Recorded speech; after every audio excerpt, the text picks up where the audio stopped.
Hi dears, എല്ലാവരും ആരോഗ്യത്തോടെ സന്തോഷത്തോടെയും ഇരിക്കുന്നുവെന്ന് വിശ്വസിക്കുന്നു. സുഖാണോ എല്ലാവർക്കും? ഇന്ന് ചരിത്ര സംഭവമായ ഒരു കാര്യത്തിന് വിറ്റ്നസ് ആവാനായിട്ട് ദൈവം എന്നെയും അനുഗ്രഹിച്ചു. എന്താണെന്നല്ല ആ കാര്യം കാണിച്ചു തരാം കേട്ടോ. കോട്ടപ്പുറം ലാറ്റിൻ ഡയസസിൽ 28 ഒക്ടോബർ 2023 കാറ്റഹിസം ഡയറക്ടറായ ഫാദർ ജോയ് ഒരു നോട്ടിഫിക്കേഷൻ ഇറക്കി. എല്ലാ ഇടവകകളിലേക്കും അത് എത്തിയിട്ടുണ്ട്. പല ഇടവകളിലും പല സമയത്തായിട്ട് കിട്ടിയേക്കണത്.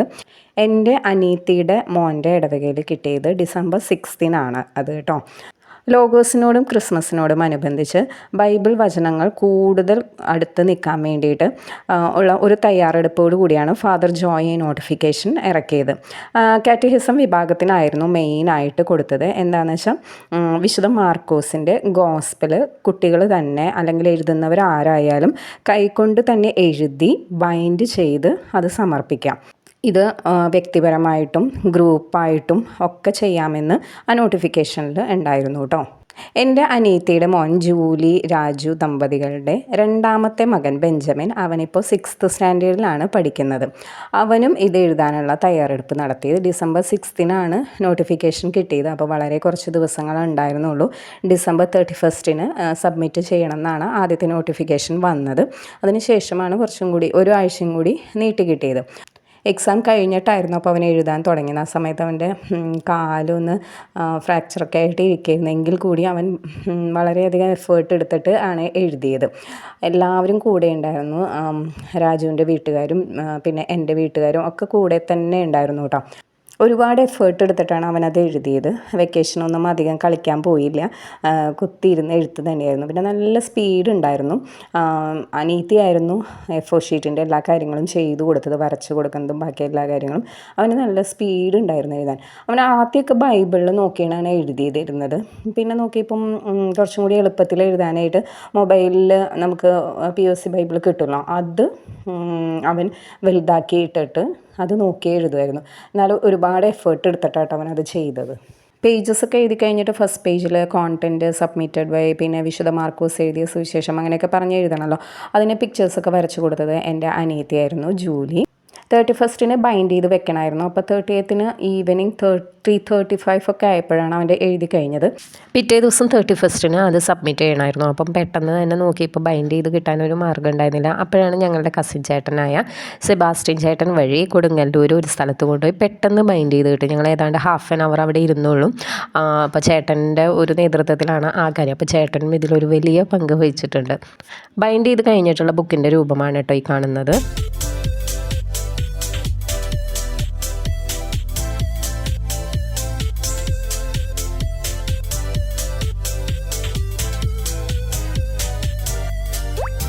ബെഞ്ചമിൻ്റെ അപ്പ രാജു, എൻ്റെ അനിയൻ, ഫ്രെയിം വർക്കിൻ്റെയൊക്കെ വർക്കുള്ളത് കൊണ്ട് തന്നെ ഇതുപോലെ ബൈബിളിൻ്റെ ഒരു കവറിങ് ഉണ്ടാക്കാനായിട്ട് പറ്റി. എവൻഗേലിയോ 2024 എന്നൊരു പ്രോഗ്രാമായിട്ട് ജാനുവരി 7 നടന്നത്. അപ്പോൾ ഇതിന് പോകാനുള്ള തയ്യാറെടുപ്പാണ് ഈ കാണുന്നത്. ഡിസംബർ 7 പള്ളിപ്പുറം സെയിൻറ്റ് മേരീസ് സ്കൂളിലേക്ക് ഉച്ചയ്ക്ക് 2:30 എത്താനായിരുന്നു ഞങ്ങൾക്ക് കിട്ടിയ ഇൻഫോർമേഷൻ. അതനുസരിച്ച് ഞങ്ങൾ സ്കൂളിലേക്ക് എത്തിയപ്പോഴുണ്ടായിരുന്ന കാഴ്ചയാണ് ഈ കാണുന്നത്. ഒരുപാട് പേരൻസും ഒരുപാട് പാരിഷിൽ നിന്നുള്ള ആൾക്കാരും ഒക്കെ ഉണ്ടായിരുന്നു കേട്ടോ. നല്ല വൈബായിരുന്നു അവിടെ ചെന്ന് കഴിഞ്ഞപ്പോൾ. നമുക്ക് തന്നെ അതിശയം തോന്നി, ഇത്രയധികം കുഞ്ഞുങ്ങൾ അല്ലെങ്കിൽ വലിയവരൊക്കെ എഴുതി റെഡിയാക്കി വന്നിട്ടുണ്ടായിരുന്നു. ഇതാണ് ഞങ്ങളുടെ ബെഞ്ചമിൻ കുട്ടൻ. പലതരത്തിലുള്ള ബൈബിളുകളൊക്കെ എഴുതിയിട്ടുണ്ടായിരുന്നു. കുറേ ബൈബിളുകൾ കാണാൻ പറ്റി കേട്ടോ.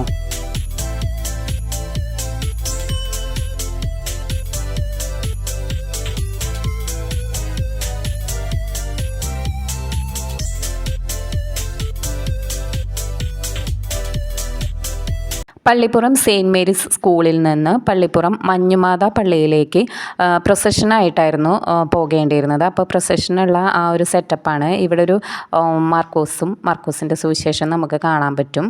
എൻ്റെ അനിയത്തിയുടെ മോൻ ബെഞ്ചമിനാണ് നടുക്ക് നിൽക്കുന്നത്. ബെഞ്ചമിൻ്റെ ഇടവകയിൽ നിന്നുള്ള കുട്ടികളായിരുന്നു ഈ കാണുന്നത്.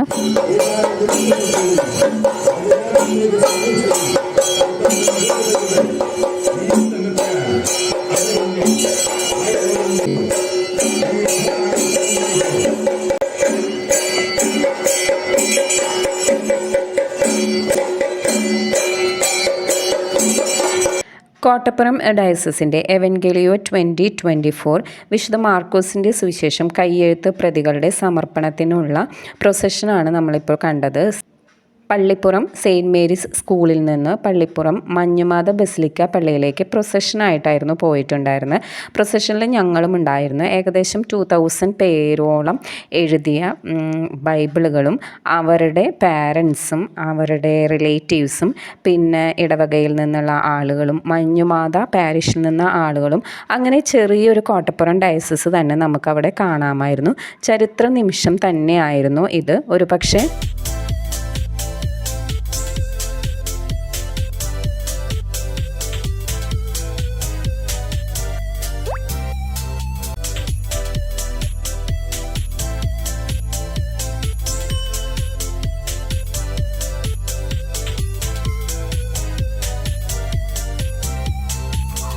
ഇതാണ് വിശുദ്ധ മാർക്കോസിൻ്റെ സുവിശേഷം ഒറ്റയ്ക്ക് എഴുതിയ ഞങ്ങളുടെ ബെഞ്ചമിൻ കുട്ടൻ.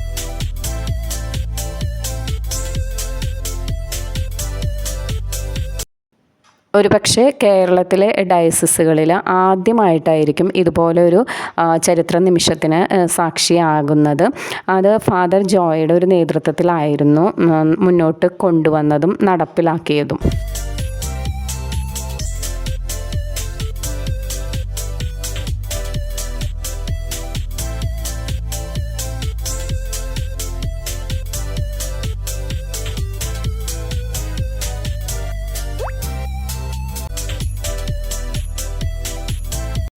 എവൻഗേലിയോ 2024 പ്രൊസഷൻ ചെന്ന് കയറിയത് Pallippuram മഞ്ഞുമാത basilica പള്ളിയിലായിരുന്നു.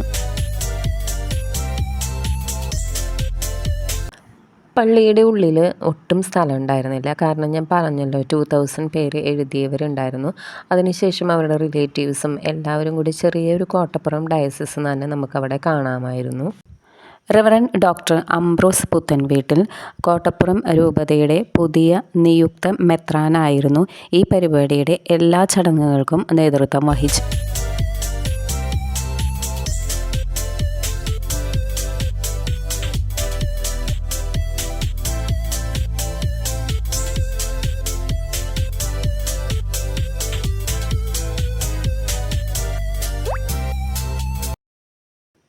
Kottappuram ഡയസസിൻ്റെ കാറ്റഹിസം director father Joy എല്ലാവർക്കും നന്ദി പറഞ്ഞു. കോട്ടപ്പുറം ഡയസസിൻ്റെ നിയുക്ത മെത്രാനായ റവറൻ ഡോക്ടർ അംബ്രോസ് പുത്തൻവീട്ടിൽ എല്ലാവരെയും ബ്ലെസ് ചെയ്തു.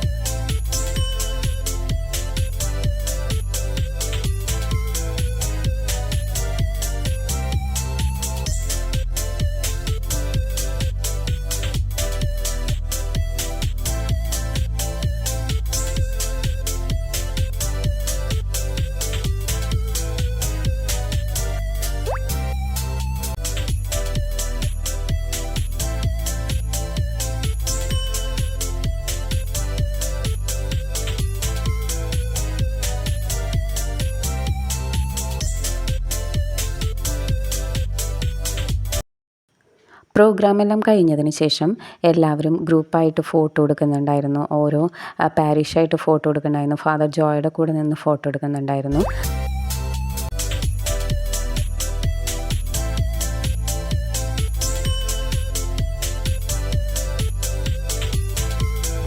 എൻ്റെ അമ്മച്ചിയുടെ ചേച്ചിയുടെ മോളുടെ കുട്ടിയും ഒറ്റയ്ക്ക് ഇതുപോലെ മാർക്കോസിൻ്റെ ഗോസ്പൽ എഴുതിയിട്ടുണ്ടായിരുന്നു.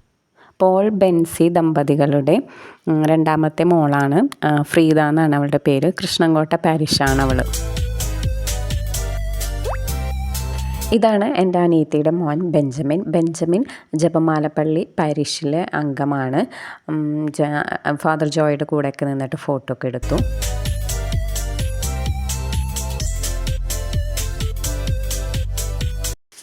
ഇതുപോലൊരു ചരിത്ര നിമിഷം നിങ്ങളുടെ ജീവിതത്തിലും ഉണ്ടാകട്ടെ എന്ന് ആത്മാർത്ഥമായിട്ട് പ്രാർത്ഥിക്കുന്നു. എല്ലാവരും ആരോഗ്യത്തോടും സന്തോഷത്തോടെയും ഇനിയും ഇരിക്കട്ടെ എന്ന് ആത്മാർത്ഥമായി പ്രാർത്ഥിച്ചുകൊണ്ട് നിർത്തുന്നു. Bye bye dears.